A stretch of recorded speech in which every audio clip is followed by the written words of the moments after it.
Bismillahirrahmanirrahim. Assalamualaikum warahmatullahi wabarakatuh. Salam sehat lahir dan batin. Jumpa lagi di channel Nurcawi Janarko. Oke lur, pada kesempatan kali ini saya tidak akan mengunboxing sebuah paket. Nah, ini kan saya akan bercerita sedikit tentang STB dengan merek Infinix H-1 ya. Ya, Infinix H-1 ini saya pembelian itu di tahun 2019, kurang lebih di tahun 2019 ya. Nah, ini saya menggunakan untuk apa ya? Jaringan digital untuk TV ya. Dan di sini sudah support DVB-T2 dan DVB-C. Nah, ini Infinix ini juga fiturnya cukup lengkap, sudah bisa YouTube ya. Oke, dan di sini saya akan mencoba kupas tuntas tentang terkait produk Infinix H-1 ini ya. Sebelum kalian lanjut ke video, jangan lupa subscribe, like, share, komen, dan aktifkan loncengnya agar tidak ketinggalan konten-konten berikutnya. Ya, oke lur. Ya, bagi kalian yang ingin melihat video unboxing si Infinix H-1 ini, bisa kalian cek di video saya sebelumnya ya. Kurang lebih saya pembeliannya ini sekitar tahun 2020-an ya. Sudah cukup lama untuk STB ini dari Infinix ini.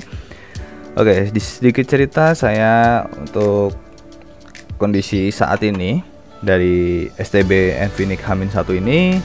Untuk saat ini kondisinya sudah mati total dikarenakan untuk STB Infinix ini kemarin saya coba upgrade, namun upgrade-nya itu gagal. Jadi saya coba upgrade itu tuh lewat flash disk dan akhirnya ya sudah mati total jadinya. Dan di sini untuk terkait apa ya? Untuk terkait upgrade, saya sarankan untuk upgrade itu dilihat terlebih dahulu untuk file-filenya yang ingin di-upgrade ya.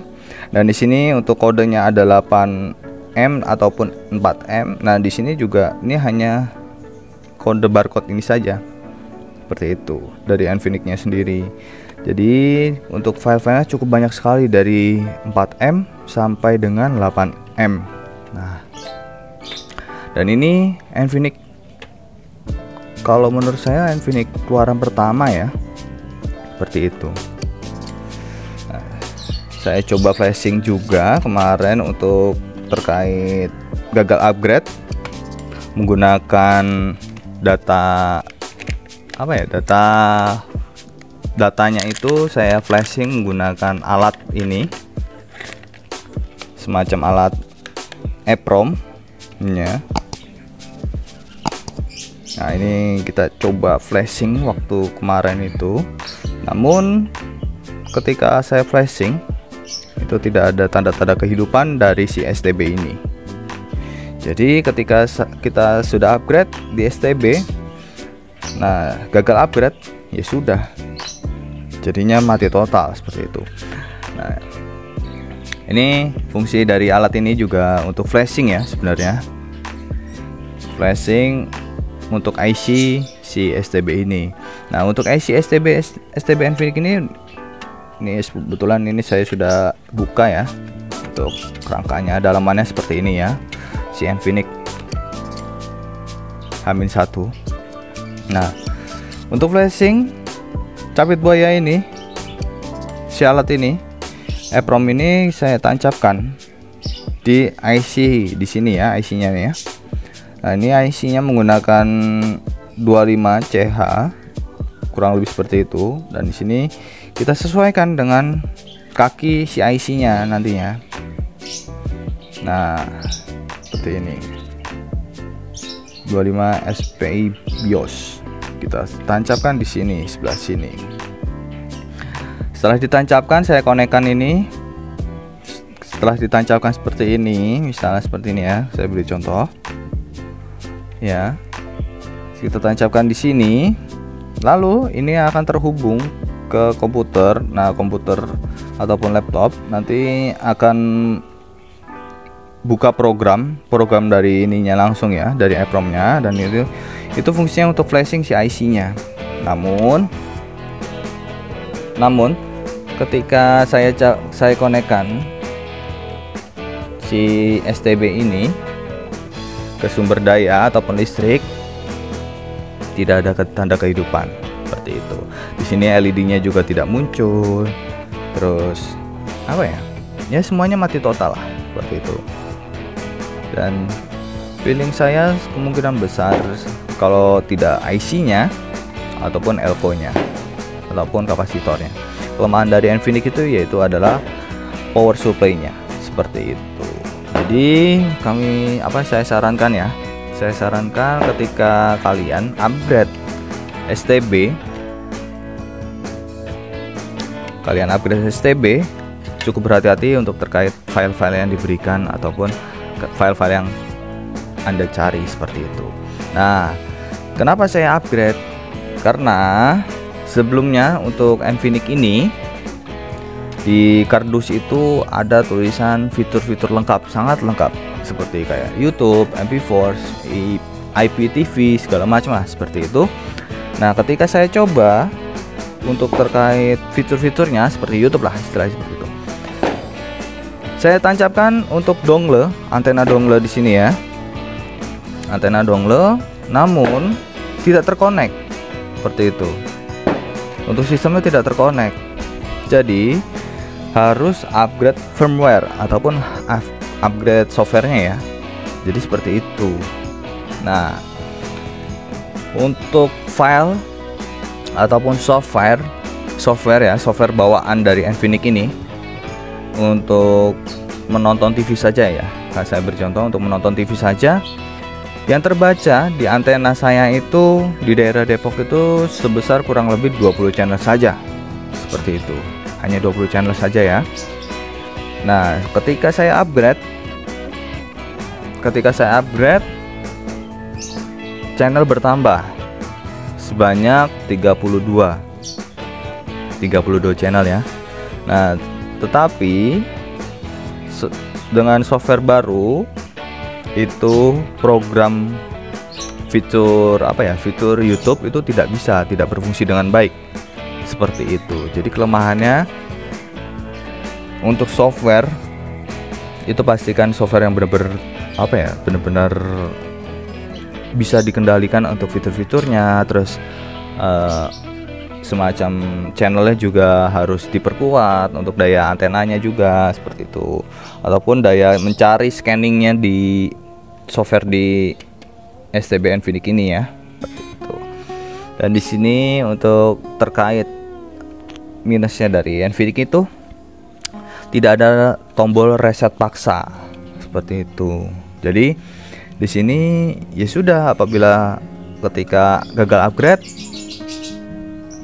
ya sudah, kita otomatis ya harus membeli seperti ini, harus membeli EEPROM ataupun dikasih tulisan recovery taruh sini. Nah, recovery sendiri itu juga belum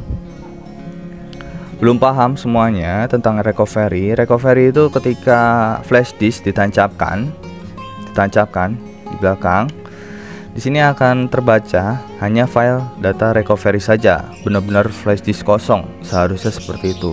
Dan untuk formatnya itu recovery sekian lah, saya lupa itu. Nanti saya cantumkan untuk file-filenya.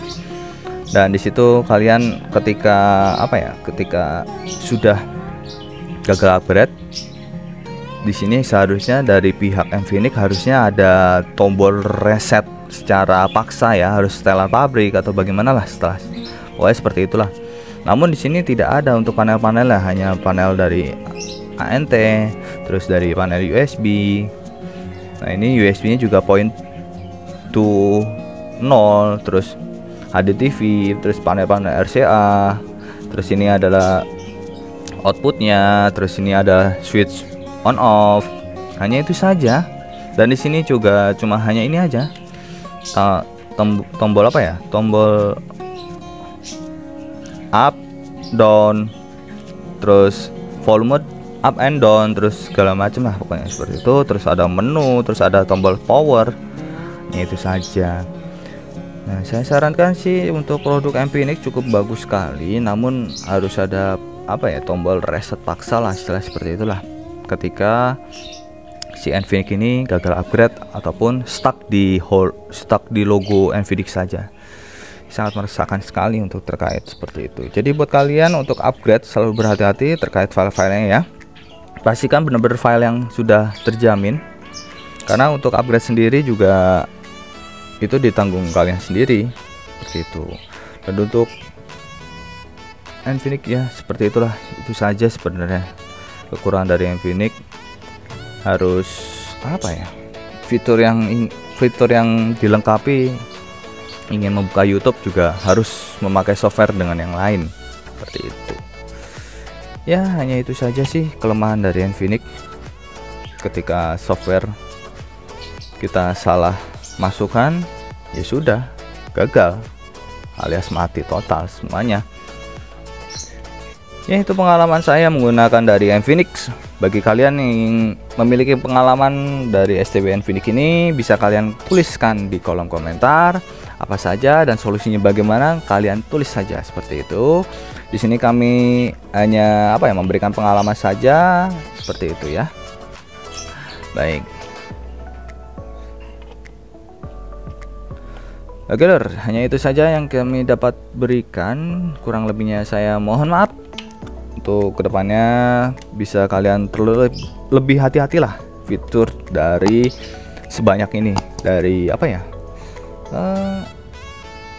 oh iya, kekurangan dari Infinix. Kekurangan dari Infinix kondisi ketika nyala. Kondisi ketika nyala ataupun upgrade. Wah, kalau upgrade kondisinya suhunya itu cukup panas. Nah, terus ini Infinix ini berbahan seng atau besi ini ya, semacam plat. Nah, ini cukup menghantarkan listrik. Nah, ini cukup berbahaya, dan ini di sini tuh gampang mudah panas lah, istilah seperti kalau build-nya seperti ini ya, ataupun bahannya seperti ini ya, seperti itulah. Jadi ketika ada kabel error ataupun kabel terkelupas, ini pasti bakal nyetrum ya, saya yakin seperti itu, karena ini bahannya seperti ini, seng atau plat. Dan ini untuk suhunya ini seharusnya bisa menstabilkan, namun ini mengikuti dari si mesin ini kinerjanya. Jadi ketika si mesin ini panas, maka dia ikut mengikuti panas juga seperti itu. Jadi ini ya kurang cocok lah buat STB seperti ini kalau misalnya berbahan seng ya. Untuk kedepannya sih seperti itu, hanya software aja yang diperbaiki dari Infinix. Terus kalau ingin ada fitur di YouTube segala macam ya kalian harus upgrade terlebih dahulu, ataupun kalau misal tidak di upgrade juga channel juga nggak leluasa untuk mencari channel scan-nya gitu loh, kurang kuat lah istilah gitu ya. Seperti itu yang saya alami sejauh ini selama pemakaian kurang lebih sekitar 2 tahun ya, dan akhirnya mati total. Oke lor, sekian video pengalaman saya menggunakan STB Infinix ini. Kurang lebihnya saya mohon maaf. Jangan lupa subscribe, like, share, komen, dan aktifkan loncengnya agar tidak ketinggalan konten-konten berikutnya ya. Salam sehat lahir batin, salam thank you.